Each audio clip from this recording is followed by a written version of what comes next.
ഈശോ മിശിഹായിക്ക് എക്കാലവും സ്തുതിയായിരിക്കട്ടെ. പ്രിയ ദൈവമക്കളെ, അസ്വസ്ഥതകൾ നിറഞ്ഞ നിങ്ങൾ ഈ ലോകത്തിൽ ഒരുപാട് സങ്കടങ്ങളും ഭാരങ്ങളും പേറിയാണോ ഈ പ്രാർത്ഥന കേൾക്കാൻ ആരംഭിച്ചിരിക്കുന്നത്? നിങ്ങളുടെ ഹൃദയത്തിലെ വേദനകൾ എന്താണെന്ന് മനുഷ്യർക്ക് മനസ്സിലായില്ലെങ്കിലും നിങ്ങളെ സൃഷ്ടിച്ച നിങ്ങളുടെ സ്വർഗീയ പിതാവിന് അത് നന്നായി അറിയാം. കുടുംബത്തിലെ മനസ്സമാധാനമില്ലായ്മ, സാമ്പത്തികമായ തകർച്ചകൾ, കടബാധ്യതകൾ, മാറാത്ത രോഗങ്ങൾ, മാനസികമായ തകർച്ചകൾ, അങ്ങനെ നിങ്ങളുടെ സങ്കടങ്ങൾ എന്തുതന്നെയായാലും ഇന്നത്തെ ഈ പ്രാർത്ഥനയിലൂടെ കർത്താവ് നിങ്ങൾക്ക് വിടുതൽ നൽകാൻ പോവുകയാണ്. നിങ്ങൾ പൂർണ്ണ വിശ്വാസത്തോടെയും ഭക്തിയോടെയും ഈ പ്രാർത്ഥനയിൽ പങ്കുചേരുക. ഈ വീഡിയോ കാണുന്ന ഓരോരുത്തർക്കും വേണ്ടി ഞാൻ പ്രത്യേകം പ്രാർത്ഥിക്കുന്നുണ്ട്. നിങ്ങളുടെ നിയോഗങ്ങളും പ്രാർത്ഥനാ വിഷയങ്ങളും താഴെ കമൻറ്റിൽ അറിയിക്കുക. ഞങ്ങൾ നിങ്ങൾക്ക് വേണ്ടി, നിങ്ങളുടെ കുടുംബത്തിന് വേണ്ടി തീർച്ചയായും പ്രാർത്ഥിക്കുന്നതാണ്. നമുക്ക് ഒന്നു ചേർന്ന് ദൈവത്തോട് അപേക്ഷിക്കാം. നമ്മുടെ ജീവിതത്തിൽ ഏറ്റവും കൂടുതൽ സമാധാനം ലഭിക്കേണ്ടത് നമ്മുടെ ഭവനങ്ങളിലാണ്. എന്നാൽ ഇന്ന് പല വീടുകളിലും വഴക്കുകളും തെറ്റിദ്ധാരണകളും മാത്രമാണുള്ളത്. ദൈവവചനം നമ്മോട് പറയുന്നു, സങ്കീർത്തനങ്ങൾ 127:1, കർത്താവ് ഭവനം പണിയുന്നില്ലെങ്കിൽ പണിക്കാരുടെ അധ്വാനം വ്യർത്ഥമാണ്. കർത്താവ് നഗരം കാക്കുന്നില്ലെങ്കിൽ കാവൽക്കാർ ഉണർന്നിരിക്കുന്നതും വ്യർത്ഥം. എഫേസ്യസ് 4:31-32. എല്ലാ തിക്തതയും കോപവും ക്രോധവും അട്ടഹാസവും ഭൂഷണവും സകലവിധ ദുഷ്ടതകളോടുമൊപ്പം നിങ്ങളിൽ നിന്ന് അകറ്റിക്കളയുവിൻ. നിങ്ങൾ പരസ്പരം സ്നേഹവും കരുണയുമുള്ളവരായിരിക്കുവിൻ. ദൈവം ക്രിസ്തുവിലൂടെ നിങ്ങളോട് ക്ഷമിച്ചിരിക്കുന്നത് പോലെ നിങ്ങളും പരസ്പരം ക്ഷമിക്കുവിൻ. പ്രാർത്ഥിക്കാം. കാരുണ്യവാനായ കർത്താവേ, സമാധാനത്തിൻ്റെ പ്രഭുവേ, ഈ നിമിഷം പ്രാർത്ഥനയിൽ പങ്കുചേരുന്ന ഓരോ കുടുംബങ്ങളെയും അങ്ങയുടെ കരങ്ങളിലേക്ക് സമർപ്പിക്കുന്നു. കർത്താവേ, പല വീടുകളിലും ഇന്ന് സമാധാനമില്ല. ഭാര്യ ഭർത്താക്കന്മാർ തമ്മിലുള്ള അകൽച്ചകൾ, മാതാപിതാക്കളും മക്കളും തമ്മിലുള്ള പ്രശ്നങ്ങൾ, അമ്മായിയമ്മയും മരുമകളും തമ്മിലുള്ള തർക്കങ്ങൾ, ഇവയെല്ലാം അങ്ങയുടെ തിരുരക്തത്താൽ കഴുകി വിശുദ്ധീകരിക്കണമേ. പരസ്പരം ക്ഷമിക്കുവാനും സ്നേഹിക്കുവാനുമുള്ള കൃപ ഈ മക്കൾക്ക് നൽകണമേ. ഈശോയെ, അങ്ങ് പറഞ്ഞു, ഞാൻ നിങ്ങൾക്ക് സമാധാനം നൽകുന്നു, എൻ്റെ സമാധാനം ഞാൻ നിങ്ങൾക്ക് തരുന്നു. ആ സ്വർഗീയ സമാധാനം ഈ ഭവനങ്ങളിലേക്ക് ഇപ്പോൾ കടന്നു വരട്ടെ. മദ്യപാനവും മറ്റു ദുശീലങ്ങളും മൂലം തകർന്നു പോകുന്ന കുടുംബങ്ങളെ അങ്ങ് തൊഴണമേ. തെറ്റായ ബന്ധങ്ങളിൽ കുടുങ്ങി കുടുംബം മറന്നു ജീവിക്കുന്നവരെ അങ്ങ് നേർവഴിക്ക് നയിക്കണമേ. മക്കളില്ലാതെ കണ്ണീരൊഴുക്കുന്ന ദമ്പതികൾക്ക് അങ്ങയുടെ കൃപയാൽ കുഞ്ഞുങ്ങളെ നൽകി അനുഗ്രഹിക്കണമേ. ഈ പ്രാർത്ഥന കേൾക്കുന്ന ഓരോ ഭവനത്തിലും കർത്താവേ, അങ്ങ് രാജാവായി വാഴണമേ. ആമേൻ. സാമ്പത്തിക ബുദ്ധിമുട്ടുകളും കടബാധ്യതകളും മാറുവാനുള്ള പ്രാർത്ഥന. പലപ്പോഴും നമ്മുടെ സമാധാനം നശിപ്പിക്കുന്നത് സാമ്പത്തികമായ തകർച്ചകളാണ്. എന്തു ചെയ്യണം, എങ്ങോട്ട് പോകണം എന്നറിയാതെ പകച്ചു നിൽക്കുന്ന അവസ്ഥ. എന്നാൽ നമ്മുടെ ദൈവം കരുതുന്ന ദൈവമാണ്. വചനം പറയുന്നു, ഫിലിപ്പിയർ 4:19, എൻ്റെ ദൈവം തൻ്റെ മഹത്വത്തിൻ്റെ സമ്പന്നതയിൽ നിന്ന് യേശുക്രിസ്തുവിലൂടെ നിങ്ങൾക്ക് ആവശ്യമുള്ളതെല്ലാം നൽകും. സങ്കീർത്തനങ്ങൾ 23:1, കർത്താവാണ് എൻ്റെ ഇടയൻ, എനിക്കൊന്നിനും കുറവുണ്ടാവുകയില്ല. മത്തായി 6:33, നിങ്ങൾ ആദ്യം അവിടുത്തെ രാജ്യം അവിടുത്തെ നീതിയും അന്വേഷിക്കുക, അതോടൊപ്പം ഇതെല്ലാം നിങ്ങൾക്ക് ലഭിക്കും.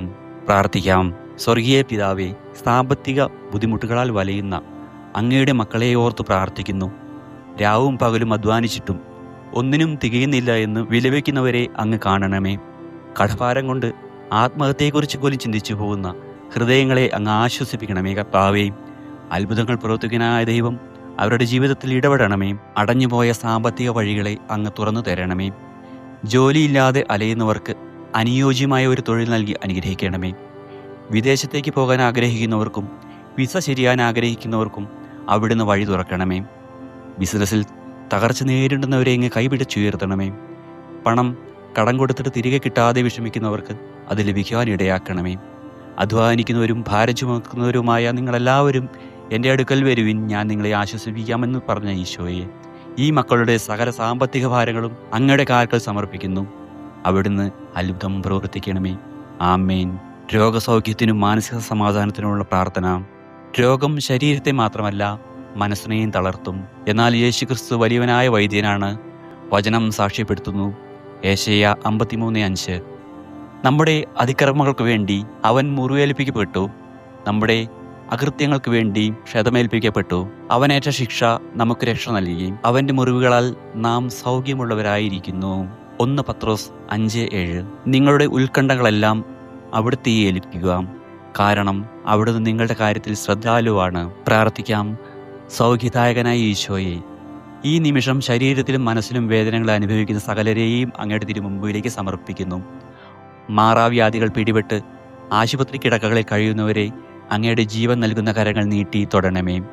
ക്യാൻസർ പോലെയുള്ള വലിയ രോഗങ്ങൾ അനുഭവിക്കുന്നവർക്ക് അവിടുത്തെ കുരിശിലെ സഹനങ്ങളിലൂടെ സൗഖ്യം നൽകണമേ. കർത്താവെ, ശരീരത്തിൻ്റെ രോഗങ്ങളെക്കാൾ വലിയ മാനസിക ഭാരങ്ങൾ പേറുന്നവരുണ്ട്. ഡിപ്രഷൻ, ഉത്കണ്ഠ, അകാരണമായ ഭയം എന്നിവയാൽ ഉറക്കം നഷ്ടപ്പെട്ടവർ, ഒറ്റപ്പെടലിൻ്റെ വേദനകൾ അനുഭവിക്കുന്നവർ, ആരും എന്നെ സ്നേഹിക്കുവാനില്ല എന്ന് ചിന്തിക്കുന്നവർ. കർത്താവെ, അങ്ങയുടെ പരിശുദ്ധാത്മാവ് ഇപ്പോൾ അവരുടെ മേൽ ഇറങ്ങി വരണമേ. സകല ഭയങ്ങളും അവരിൽ നിന്ന് മാറിപ്പോകട്ടെ. ഭയപ്പെടേണ്ട, ഞാൻ നിന്നോട് കൂടെയുണ്ടെന്ന് പറഞ്ഞ കർത്താവെ, ഈ മക്കളെ അങ്ങ് ചേർത്ത് പിടിക്കണമേ. ആമേൻ. സകല തിന്മകളിൽ നിന്നും സംരക്ഷണം നേടുന്നു എന്നുള്ള പ്രാർത്ഥന. നമ്മുടെ ജീവിതത്തിൽ ശത്രുവിൻ്റെ കടന്നുകയറ്റങ്ങൾ ഉണ്ടാകുമ്പോൾ, അന്ധകാര ശക്തികൾ നമ്മളെ ആക്രമിക്കാൻ ശ്രമിക്കുമ്പോൾ ദൈവത്തിൻ്റെ വലിയ സംരക്ഷണം നമുക്ക് ആവശ്യമാണ്. സങ്കീർത്തനങ്ങൾ 91:1-4. അത്യുന്നതൻ്റെ സംരക്ഷണത്തിൽ വസിക്കുന്നവനും സർവശക്തൻ്റെ തണലിൽ കഴിയുന്നവനുമായ മനുഷ്യൻ കർത്താവിനോട് പറയും, നീ അറിയുന്നു എൻ്റെ സങ്കേതവും എൻ്റെ കോട്ടയും ഞാൻ ആശ്രയിക്കുന്ന എൻ്റെ ദൈവവും എന്ന്. വേടൻ്റെ കെണിയിൽ നിന്നും മാരകമായ മഹാമാരിയിൽ നിന്നും അവിടുന്ന് നിന്നെ രക്ഷിക്കും. തൻ്റെ തൂവലുകൾ കൊണ്ട് അവിടുന്ന് നിന്നെ മറച്ചുകൊള്ളും. അവിടുത്തെ ചിറകുകളുടെ കീഴിൽ നിനക്ക് അഭയം ലഭിക്കും. സങ്കീർത്തനങ്ങൾ 121:1-2. സഹായത്തിനായി ഞാൻ പർവ്വതങ്ങളിലേക്ക് കണ്ണുകൾ ഉയർത്തുന്നു. എനിക്ക് എവിടെ നിന്ന് സഹായം വരും? എൻ്റെ സഹായം കർത്താവിൽ നിന്നാണ്.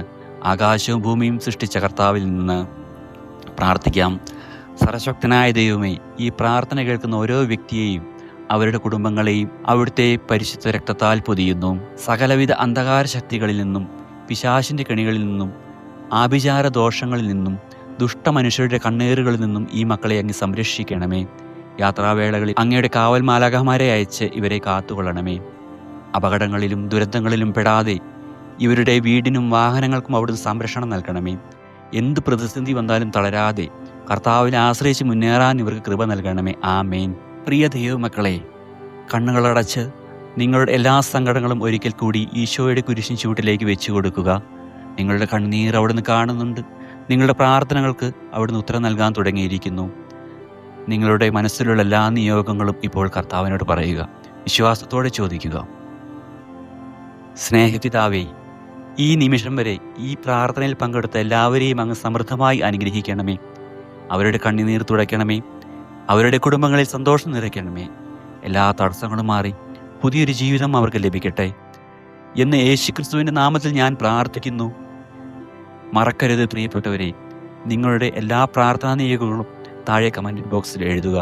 അത് മറ്റുള്ളവർക്ക് കാണുവാനുള്ളത് മാത്രമല്ല, ജീവിക്കുന്ന ദൈവത്തിൻ്റെ സന്നിധിയിലേക്ക് നാം ഒരുമിച്ച് സമർപ്പിക്കുന്ന യാചനകളാണ്. ഓരോ ദിവസവും നിങ്ങളുടെ ആ കമൻറ്റുകൾക്ക് മീതെ ഞങ്ങൾ കണ്ണുനീരോട് പ്രാർത്ഥിക്കുന്നതായിരിക്കും. കർത്താവ് നിങ്ങളെയും നിങ്ങളുടെ കുടുംബത്തെയും സമൃദ്ധമായി അനുഗ്രഹിക്കട്ടെ. പിതാവിൻ്റെയും പുത്രൻ്റെയും പരിശുദ്ധാത്മാവിൻ്റെയും നാമത്തിൽ ആമേൻ. യേശുവേ സ്തോത്രം, യേശുവേ നന്ദി, യേശുവേ ആരാധന. ഹല്ലേലൂയ, ഹല്ലേലൂയ, ഹല്ലേലൂയ. ആമേൻ. സഹോദരീ സഹോദരന്മാരെ, നിങ്ങളുടെ കുടുംബത്തിലും നിങ്ങളുടെ അയൽക്കാരായിട്ടുള്ളവർക്കും നിങ്ങളുടെ സുഹൃത്തുക്കളായിട്ടുള്ളവരും കഷ്ടതകളും വേദനകളും നിറഞ്ഞ നിങ്ങളുടെ സഹോദരങ്ങൾക്ക് നിങ്ങൾ ഈ മെസ്സേജ് അയച്ചു കൊടുക്കുക. അവരെയും ഇതിൽ പങ്കാളികളാക്കുക. നമുക്കൊന്നു ചേർന്ന് എല്ലാവർക്കും വേണ്ടി പ്രാർത്ഥിക്കാം.